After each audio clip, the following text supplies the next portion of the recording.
So as you can see the thumbnail, the good opportunity or the golden chance for assistant professors and how you can become assistant professor without net, without PhD, and what all the new rule is saying और क्या startup culture है, इन सब के बारे में हम इस video में बात करेंगे। इस वीडियो को मैंने थोड़ा सा प्रॉपर तरीके से सेग्रीगेट करके बनाया है कि मास्टर्स का, नेट का, एपीआई स्कोर का एंड पीएचडी का। मैंने प्रीवियस वीडियो का भी लिंक डाला है जिसके अंदर मैंने 3 ईयर एंड 4 ईयर डिग्री के बारे में भी आपको बताया है। But in this video as I tell you each and every detail about assistant professor, about associate professor, about professor, what the new rule is saying, masters में कितने marks चाहिए, नेट, सेट और स्लेट क्या होता है, API क्या होता है और पीएचडी की क्या इंपॉर्टेंस है, क्या नेट ज़रूरी नहीं है, क्या पीएचडी ज़रूरी नहीं है। मुझे पता है कि ये सारे क्वेश्चंस आप सबके दिमाग में चल रहे हैं कि भैया अब करना क्या है। जो नए रूल्स आए हैं, I would say it is a very good opportunity, मतलब एक गोल्डन अपॉर्चुनिटी के लिए आप की तरह से आप लोगों को देखना चाहिए। पहले क्या था, बहुत ही मैं सिंपल तरीके से बता रही हूँ, पहले ना बहुत रेस्ट्रिक्शंस थे। As in if you want to become an assistant professor, आपको स्टेप बाय स्टेप जाना पड़ेगा। You need to do your BA, you need to do your MA, you need to get the degree of net and then net के बाद PhD. सो इस तरह से आपको चलना पड़ेगा। But now as a with new rules, if you have done 3-year course, then 3-year course के साथ सीधा पीजी करोगे और पीजी के बाद आप असिस्टेंट प्रोफेसर बन सकते हो। और इसके अंदर एपीआई का क्या रोल होगा वो मैं आपको बताऊंगी। अगर आप 4-year डिग्री कर रहे हो तो 4-year डिग्री के बाद आप directly you can apply for assistant professors. अब how you can directly apply for assistant professor, ये हमारी मुद्दे की बात है जिसके ऊपर हम बात करेंगे। See, in masters you need 55% and 55% जब आपके आते हैं तभी आप नेट का पेपर दे सकते हो। ये तो आप सब लोगों को पता है कि the minimum thing which is required is 55% for the general category. 55% होना ही होना चाहिए and then you can sit for NET. But now what the new rules are saying that if you have done a good research जो है ये बहुत important segment हो चुका है कि रिसर्च जो पेपर आप लिखोगे उसके बेसिस पे you can get the job. Like I am an assistant professor. I can vouch on this that without research you cannot sail in the line of being an assistant professor.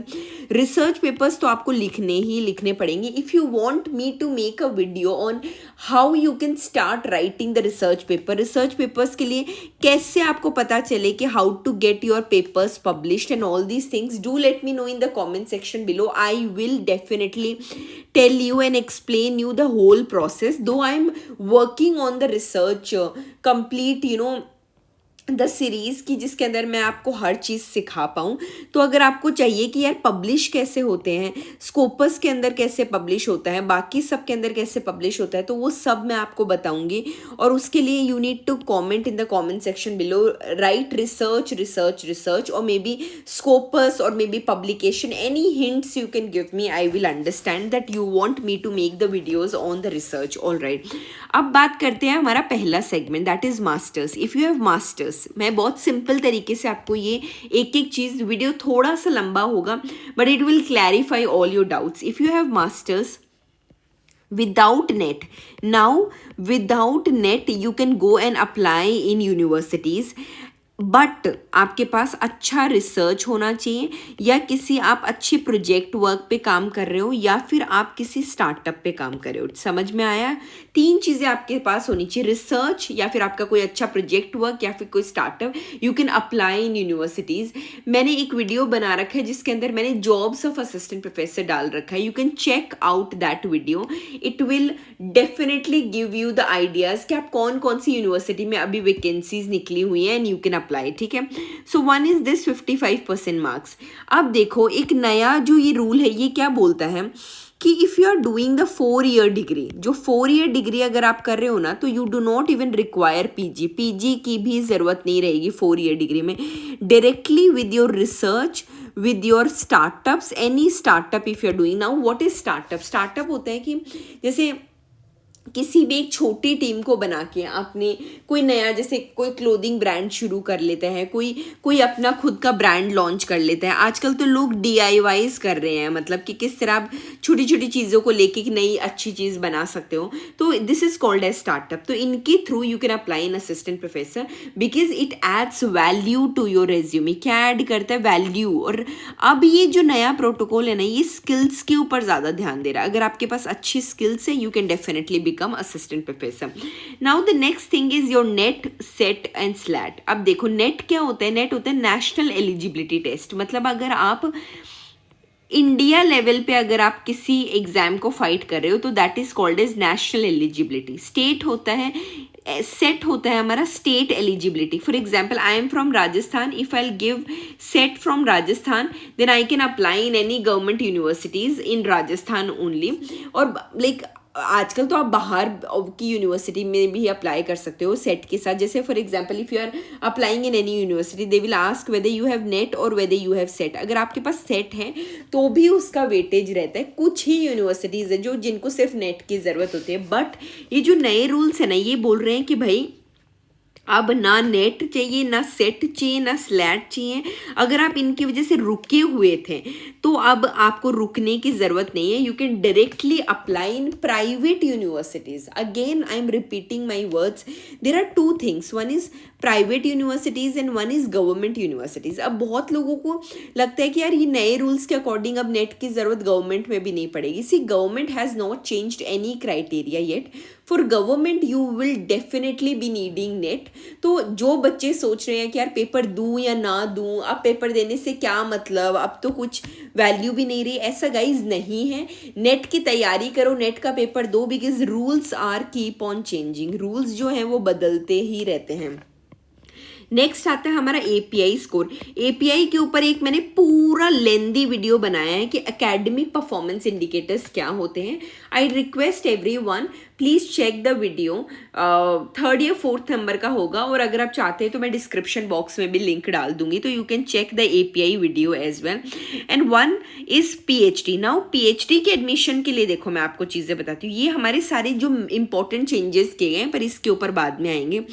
PhD के अंदर क्या होता है, देखो 3 category में अब net हो गया है, 1, 2 एंड 3। ठीक है, अगर आप 3rd कैटेगरी का नेट क्लियर करते हो तो you can take admission in PhD। PhD से आपके नाम के आगे लग जाएगा डॉक्टर, जैसे मेरे नाम के आगे लगा हुआ है। PhD से आप असिस्टेंट प्रोफेसर तो ईजिली बन सकते हो, कोई प्रॉब्लम ही नहीं है। बट असिस्टेंट के बाद आप एसोसिएट भी तो बनोगे ना। असिस्टेंट से एसोसिएट बनने का जो टाइम पीरियड है, PhD will help you out to sail through this time period. You can become assistant to associate with the help of PhD. So I would suggest every one of you जो सोच रहे हैं कि यार net होने के बाद apply करें या PhD होने के बाद, apply in universities, work, and along with your work you can give your net and you can also do PhD from distance. If you want me to make a video on PhD from distance universities कि क्या difference होता है part time PhD में and full time PhD में, do let me know. I will make a detailed video on part time PhD and full time PhD because I have already done my PhD, so I will definitely make a video on that. Now what are the changes in the new rules have come, कि कौन कौन से बदलाव आ गए new rules के बाद। तो देखो रिसर्च का जो वेटेज है वो बहुत ज़्यादा बढ़ चुका है। रिसर्च रिसर्च रिसर्च, और रिसर्च को एज एन एक्सपीरियंस काउंट किया जाएगा कि आपका जितना अच्छा रिसर्च है, it will be counted as your experience, your specialisation in your field. Your field specialisation है ना, ये कहाँ से आएगी? रिसर्च से आएगी। जो आपके एजुकेशन क्वालिफिकेशन से, इनके ऊपर भी रिसर्च का वेटेज ज़्यादा होगा। As in if you have done your bachelors और if you are doing your bachelors, in bachelors what kind of research you are doing, it will make your field more special. अब जो good marks होते हैं ना, आपके अच्छे marks होते हैं, बहुत लोग बोलते हैं यार मार्क्स मैटर करते हैं, नहीं करते। See for assistant professor I think marks should matter to some extent. ऐसा भी नहीं हो कि आप 35-40% लेके आ रहे हो। हाँ, डिस्पाइट अगर आपके पास बहुत अच्छा टैलेंट है तो आप लेके आओ भाई, 35-40 भी लेके आओ, कोई प्रॉब्लम नहीं है। बट अगर आपके अच्छे मार्क्स हैं तो it will definitely make an outstanding career. पर इसके अंदर भी देखो दो चीज़ें हो जाती हैं। गुड मार्क्स के साथ ज़रूरी नहीं है कि वो एक गुड टीचर भी बने। एक अच्छा टीचर बनने के लिए it needs a lot of things.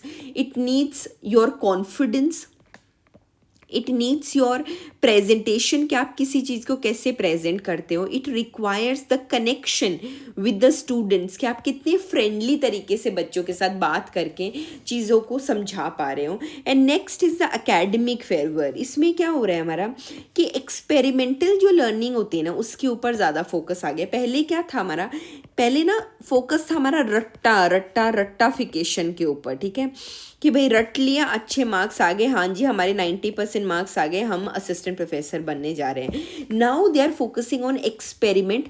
और ये जो इनका प्रोसेस है एक्सपेरिमेंटल लर्निंग का, from where they have taken this, from abroad. क्योंकि अब्रॉड के अंदर I have been to Germany for 6 months, I know that वहाँ कैसे पढ़ाया जाता है, क्या मतलब बाहर के टीचर्स नया करते हैं। सी गाइज, वो कैसे नया करते हैं, वो एक्सपेरिमेंट्स के साथ नया करते हैं। हमें जैसे for example I am a literature student, I use to take literature classes, तो they never said the things in a very boring manner, rather they made it very experimental, कि आपका इंटरेस्ट जागे, कि आप वो चीज़ें और अच्छे से समझ पाओ। I hope these changes are also now clear. One is research, one is educational qualification, one is good marks and the another is academic failure, ठीक है।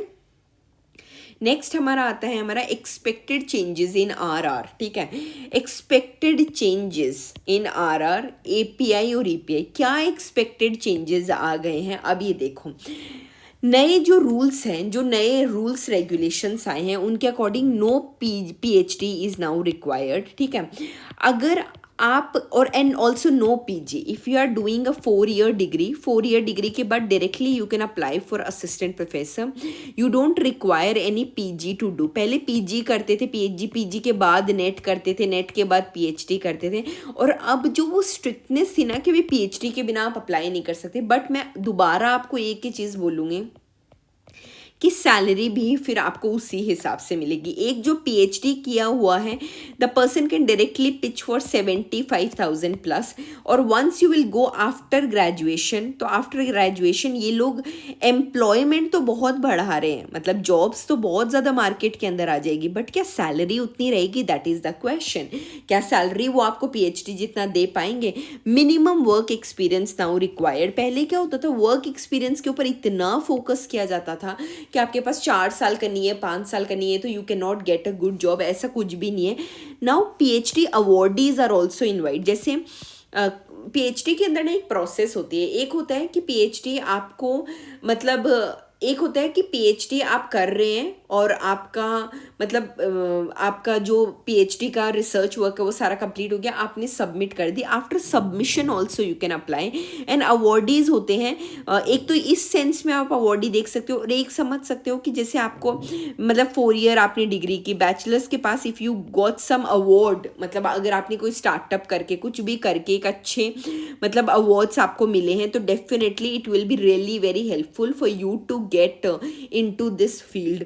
And API is now not mandatory. पहले API जो score था ना वो इतना mandatory हुआ करता था कि इसके लिए उसके लिए, बट अभी भी मैं आपको बोलूँगी कि गवर्नमेंट सेक्टर का आई कैन नॉट से कि एपीआई, क्योंकि गवर्नमेंट सेक्टर के लिए अभी तक इतने रूल्स नहीं आए हैं, but these rules are definitely it will be applicable on the higher educational institutions, but only I think in the private sector. All right, अब देखो what are the relevant areas on which you need to focus. Relevant areas हैं कि applied जो knowledge है ना इसके ऊपर अब ध्यान ज़्यादा देने लग गए हैं। एंटरप्रेन्योरशिप जो मैं आपको बोल रही थी, हमारा स्टार्टअप कल्चर, तो that is called as entrepreneurship. Next is the startup and the another one is industry. Startup and the industry, ठीक है, एंटरप्रेन्योरशिप, स्टार्टअप एंड इंडस्ट्री।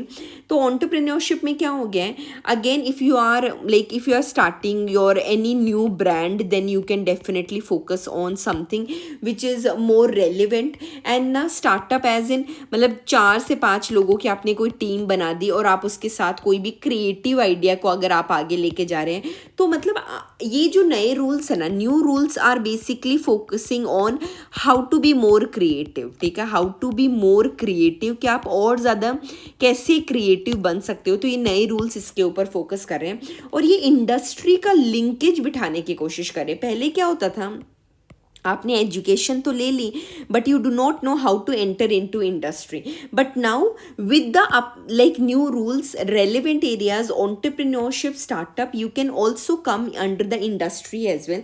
तो एजुकेशन और इंडस्ट्री का एक बहुत अच्छा जो रूल है वो बैठ चुका है. Now they are focusing on the experimental learning and also the applied knowledge. So these were my 4 research areas that how the new rules are going to impact. And if you have liked this video, please give a thumbs up to this video, because your one like can definitely take this video to many other people as well if it is more required. And assistant professor, associate professor और professor बनने का जो एक सफ़र है मैं आपको बता देती हूँ. ये पहला स्टेज होता है that you become assistant professor.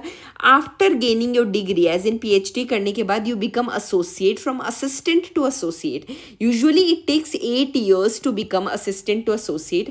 But if you have a good work, if you have a good hold and command over your subject, अगर आप बहुत अच्छे publication कर रहे हो, so definitely you can become.